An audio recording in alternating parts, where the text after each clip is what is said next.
그러면 한 목소리로 읽도록 하겠습니다. 시작. 인자야, 내가 너를 이스라엘 족속의 파수꾼으로 세웠으니 너는 내 입의 말을 듣고 나를 대신하여 그들을 깨우치라. 가령 내가 악인에게 말하기를 너는 꼭 죽으리라 할 때에 내가 깨우치지 아니하거나 말로 악인에게 일러서 그의 악한 길을 떠나 생명을 구원하게 하지 아니하면 그 악인은 그의 죄악 중에서 죽으려니와 내가 그의 핏값을 내 손에서 찾을 것이고 내가 악인을 깨우치되 그가 그의 악한 마음과 악한 행위에서 돌이키지 아니하면 그는 그의 죄악 중에서 죽으려니와 너는 내 생명을 보존하리라. 아멘. 여러분, 제가 설교 시작하면서 퀴즈를 하나 낼 거거든요. 자, 어떤 퀴즈냐? 이겁니다.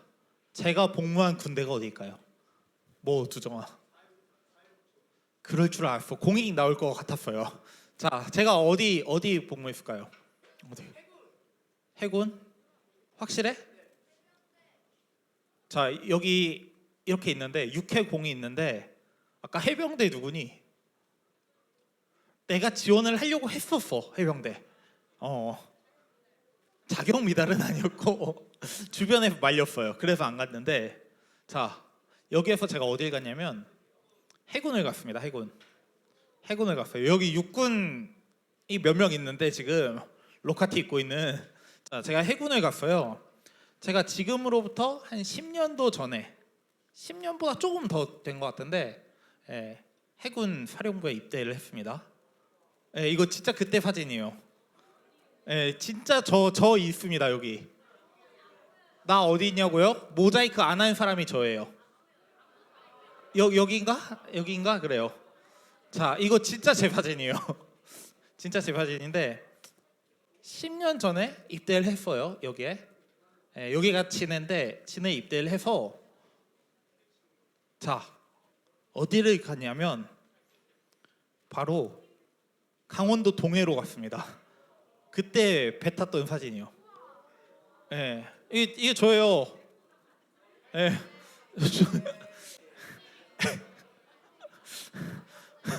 에이라니. 진짜 나야. 여기 이름표도 있어요. 자, 이거 10년도 전인데 이때 배를 탔어요. 근데 이때 배를 타면은 거의 또 있구나. 여기 또 사진 있는데, 배를 타면은 남동 배를 타면은 제가 거의 한 13시간 정도 배를 탈 때도 있었고 짧으면 막 4시간 이렇게 탔거든요. 근데 그때 제가 했던 역할이 하나 있어요. 자, 어떤 역할을 했을까요? 배에서 분위기 메이커? 아니에요. 설교? 아니에요. 먹방? 너희 군대를 뭘로 보고? 자, 제가 배 판하면은 뭘 했냐면 바로 이걸 했거든요. 이게 뭐냐면 갑판병이라는 건데, 배가 정박을 했잖아요. 그때 밧줄을 던져서 그 땅에 이렇게 묶는 작업을 했어요. 그리고 배에 있는 각종 여러 잡다한 일들을 다 했거든요. 근데 그 중에 가장 중요한 게 하나 있었어요. 갑판병이 하는 일 중 가장 중요한 거. 그게 뭘까요? 밧줄? 그거 진짜 중요하긴 한데 그거 말고 있어요. 땡기기도 중요한데 다른 게 있어요. 더 중요한 게 있어서. 시력? 비슷해요. 시력과 관련돼요. 자, 지금 선생님들은 몇 분 아시는 것 같은데, 뭐라고? 사주 경계? 맞아요. 비슷한 거예요. 자, 사주 경계를 했는데 어떻게 했냐면 바로 망을 보는 역할을 했거든요. 그걸 견시라고 했는데 이렇게 망을 보는 역할을 했어요. 망 보는 역할을 했어요. 이렇게 했는데 어느 정도로 심하게 했냐면, 자, 바다를 딱 보면 뭐가 있어요? 바다에 물이 있고 그 외에 바위? 크루즈도 있겠고, 뭐 섬도 있겠고, 또 뭐 있을까요? 배도 있고, 잠수함, 맞아, 잠수함도 있겠고, 물고기도 있겠고. 아니 그렇다고 내가 군대에서 물고기를 보진 않을 거 아니에요? 자, 어떤 걸 보냐면 바다 보면은 이런 게 있어요. 어망들이거든요.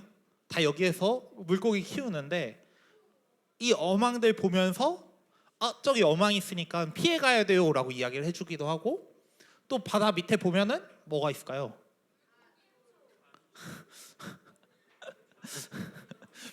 물고기도 있는데 물고기 말고 북한군 잠수함도 있을 거 아니에요? 그 잠수함이 딱 올라올 때가 있는데 그걸 어디 있는지 확인하는 작업도 하고, 또 멀리서 있어요. 숨 쉬려고 올라올 때가 있는데 그 확인을 할 때가 있고, 또 가끔씩은 멀리서 북한 배가 올 때가 있어요. 아니 쏘진 않는데 멀리서 북한 배가 보일 때가 있어. 그러면 저기 북한 배 오니까 우리 자칫하면 전쟁이 일어날 수도 있다, 준비해야 된다라고 알려주는 역할도 했어요. 근데 이걸 어느 정도로 했냐? 어느 날 거의 태풍이 온다라는 소문이 들리는 날이 있었어요. 그때는 이렇게 파도가 쳤어요. 제가 여기 위에서 거의 한 이쯤에 있었는데 파도가 이렇게 치는 날이었어요. 근데 그날도 진짜 떨어질 것 같은 거예요. 근데 그날도 망을 보게 하더라고요. 왜냐하면 이런 날에 북한 배가 더 오기 쉽다 해가지고 더 망을 보게 하더라고요. 오히려 이런 날이 바다 밑이 잠잠해서 잠수함이 다니기 쉽다고 망을 보게 하는 거예요. 사실 이렇게 망을 보는 게 제가 했던 역할에서는 가장 중요했던 일인 것 같아요. 그런데 오늘 우리가 읽은 말씀에서도 이렇게 망을 보는 하나의 사람이 나와요. 바로 에스겔인데요. 오늘 우리가 읽은 에스겔 3장 17절은 이렇게 말을 합니다. 인자야, 내가 너를 이스라엘 족속의 파수꾼으로 세웠으니 너는 내 입의 말을 듣고 나를 대신하여 그들을 깨우치라. 하나님께서 에스겔을 부르세요. 그리고 이렇게 말씀하세요. 내가 너를 이스라엘 민족의 파수꾼으로 세우겠다라고 해요. 자, 파수꾼이 뭘까요? 파수꾼. 자, 이렇게 망을 보는 사람이에요. 파수꾼은 성에서 망을 보면서 저기 적들이 쳐들어오고 있어요. 여기 위험해요라고 하면서 망을 보는 사람이에요. 마치 제가 배를 타면서 저기 북한 배가 오고 있어요. 혹은 저기 그물이 있어서 우리 좀 피해가야 될 것 같아요라고 이야기를 했던 것처럼 파수꾼은 망을 보는 사람이에요. 근데 하나님께서 이 에스겔을 파수꾼으로 세웠다고 이야기하고 있어요. 자, 그러면 하나님께서 에스겔을 어떤 것을 보게 했을까요? 어떤 것을 보게 했을까요? 자, 오늘 우리가 읽은 19절 말씀은 이렇게 이야기합니다. 내가 악인을 깨우치되 그가 그의 악한 마음과 악한 행위에서 돌이키지 아니하면 그는 그의 죄악 중에서 죽으려니와 너는 내 생명을 보존하리라. 바로 악인을 깨우치기 위해서 파수꾼을 세우셨어요. 자, 어떤 것을 이야기하게 했냐면 바로 이스라엘이 죄를 짓고 있다면 혹은 악한 행위를 하고 있다면 그 죄와 악한 행위를 이야기하면서 사람들에게 경각심을 주기 위해서 에스겔을 세웠다라고 이야기하고 있어요. 자, 만약에 제가 배를 탔는데 어느 날 새벽에 멀리서 연기가 떠오르는 걸 본 적이 있거든요. 배 탈 때 멀리서 연기가 떠오르는 게 봤어요. 근데 그게 나중에 알고 보니까 북한 배더라고요. 진짜로 저 북한 배 봤어요. 군함 봤어요. 멀리서 북한 배가 오는 걸 본 적이 있거든요. 근데 만약에 그때 제가 귀찮다고 무시했다면 어떻게 됐을까요? 물론 저 말고 누군가 봤겠죠. 또 다른 사람이 혼자 세우진 않으니까. 근데 만약에 다 무시를 했다면 아마도 북한이 오는 것도 모르고 전쟁이 일어났을 수도 있고, 혹은 제가 밑에 그물이 있는데 꼭 보고도 무시를 했다면 그 그물이 배에 걸리면 배가 부서질 때가 있거든요. 배가 부서지기도 했겠고 이런 위험한 일들이 생겼을 거예요. 근데 그렇기 때문에 하나님께서는 에스겔에게 이런 말씀을 하신 거예요. 너가 지금 이스라엘에 많은 악한 행위들이 있고 하나님을 떠난 사람들이 많은데 그것을 외치지 않으면 그들은 다 죽게 돼. 그러니까 너가 파수꾼으로서 그들에게 위험을 알렸으면 좋겠어 라고 말씀을 하신 거예요. 그리고 이 일이 얼마나 중요했냐면 이렇게도 말씀하십니다. 가령 내가 악인에게 말하기를 너는 꼭 죽으리라 할 때 내가 깨우치지 아니하거나 말로 악인에게 일러서 그의 악한 길을 떠나 생명을 구원하게 하지 아니하면 그 악인은 그의 죄악 중에서 죽으려니와 내가 그의 핏값을 내 손에서 찾을 것이고, 만약에 에스겔이 하나님께서 너 이렇게 외쳐 악인이 있으니까 회개시켜 라고 이야기를 했을 때 에스겔이 귀찮다고 무시를 하면은 내가 그 잘못을 너에게 지을 거야 라고 말씀을 하십니다. 제가 북한배를 봤다고 북한배 오고 있어요 라고 말 안 하면 전쟁이 났을 때 제 책임이 가장 큰 것처럼 하나님께서는 너가 하나님의 말씀을 알고 있음에도 불구하고 그걸 외치지 않는다면 너가 그 책임을 져야 될 거야 라고 말씀하세요. 그런데 이 말씀이 사실은 에스겔뿐만 아니라 오늘날 우리들에게도 적용이 되는 것 같아요. 왜냐하면 오늘날 우리들도 하나님께서 세우신 파수꾼이기 때문이에요. 신약을 보면은 이런 말씀이 있어요. 우리가 그리스도를 대신하여 사신이 되어 그리스도를 대신하여 간청하노니 너희는 하나님과 화목하라. 자, 여기서 사신이 뭘까요? 사신이 뭘까요? 한우가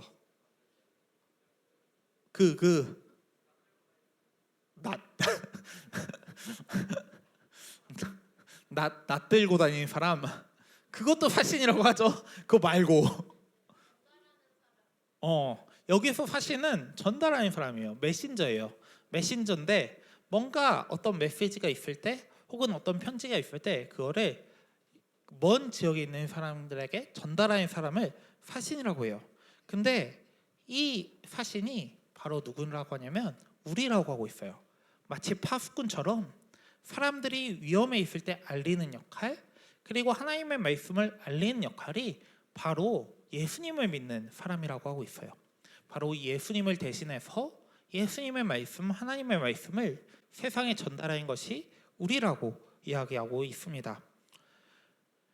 그리고 이런 우리이기 때문에 이런 역할을 하라고 이야기를 해요. 자, 고린도후서 5장 20절이 아니라 이 데살로니가전서 5장 6절인데요. 한번 이 말씀을 함께 읽어보겠습니다. 시작. 우리는 다른 이들과 같이 자지 말고 오직 깨어 정신을 차릴지라. 아멘. 자, 여기 말씀에서 뭐라고 얘기하냐면 정신을 차리라고 이야기를 합니다. 자지 말라고 해요. 자, 파수꾼이 자면 어떻게 될까요? 어떤 위기가 다가오고 있어도 알지 못하겠죠. 이 역할을 우리도 가지라는 말이에요. 그리고 이걸 가져서 어떻게 하라고 하냐면 바로 하나님의 말씀을 이야기하라고 합니다. 세상에 전달하라고 해요. 예수님을 대신해서 예수님께서 하셨던 역할을 우리가 세상 속에서 하면서 예수님의 말씀을 그리고 하나님의 말씀을 전하라고 해요. 자, 그러면 오늘날 우리는 잠을 자지 않고 정신을 차려서 하나님의 말씀을 전하고 있을까요? 사실 오늘날 우리가 정말로 이 말씀에 비춰봤을 때 정말로 파수꾼의 역할을 다하고 있을까요? 사실 오늘날 우리가 예배를 드린다고 하지만 이렇게 기쁘게 예배 드리는 모습이 아니라 때로는 귀찮아하고 제이나 귀찮아하고 친구랑 떠들고 때로는 잠을 자고 있고 때로는 오늘 또 엄마가 가라고 했어 라고 하면서 억지로 와서 예배를 드리는 모습은 아닐까 한번 생각을 해봤으면 좋겠어요. 오늘날 하나님께서는 우리를 파수꾼으로 불러주셨어요. 근데 이 파수꾼이 되기 위해서 중요한 게 한 가지가 있어요. 파수꾼이 되기 위해서 중요한 게 한 가지가 있어요. 바로 뭐냐면 하나님의 말씀을 알아야 하죠. 하나님의 말씀에 우리의 눈이 깨어 있고 우리의 마음의 눈이 깨어 있어서 하나님 말씀을 우리가 받아들이고 그것을 알아야 우리가 그걸 전할 수가 있는 거예요. 그게 데살로니가 아까 후서에서 말한 정신을 차리라는 거예요. 우리가 하나님 말씀에 깨어 있고 예배에 깨어 있고 하나님께 언제나 기도하면서 하나님에 대해서 깨어 있어야 돼요. 그래야 우리는 세상 속에서 파수꾼의 역할을 잘 감당할 수 있고 하나님을 잘 전파할 수 있어요.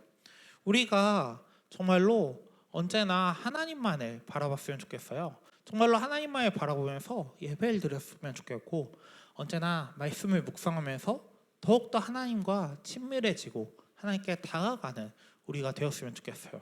자, 이제 내일이면 9월입니다. 네, 9월이에요. 이제 아마 여러분들도 다 계약을 하고 할 거예요. 근데 2학기 이제 시작이 되는데 2학기 때 우리가 좀 말씀을 더 읽고 더 하나님께 집중을 했으면 좋겠어요. 자, 1학기 때부터 성경 통독했는데 아직 하고 있는 친구 있어요?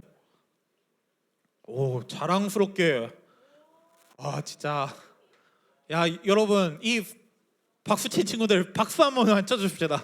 손든 친구들에게. 아, 진짜 대단해요. 자, 근데 거의 한 비율로 보면 한 1% 2% 정도밖에 안 되는 것 같아요. 우리 2학기 때는 더 말씀을 읽어보고 더 기도를 해봤으면 좋겠습니다. 지금도 늦지 않았고 사실 지금부터라도 시작을 하면 돼요. 우리가 정말로 파수꾼으로서 잘 감당하기 위해서 언제나 말씀에 깨어있고 더욱더 기도하면서 그리고 더욱더 적극적으로 예배 생활에 참여를 했으면 좋겠습니다. 우리 ING가 언제나 하나님만을 바라보고 하나님만 의지하고 언제나 말씀을 묵상하고 기도하는 우리가 되길 원합니다. 기도하시겠습니다.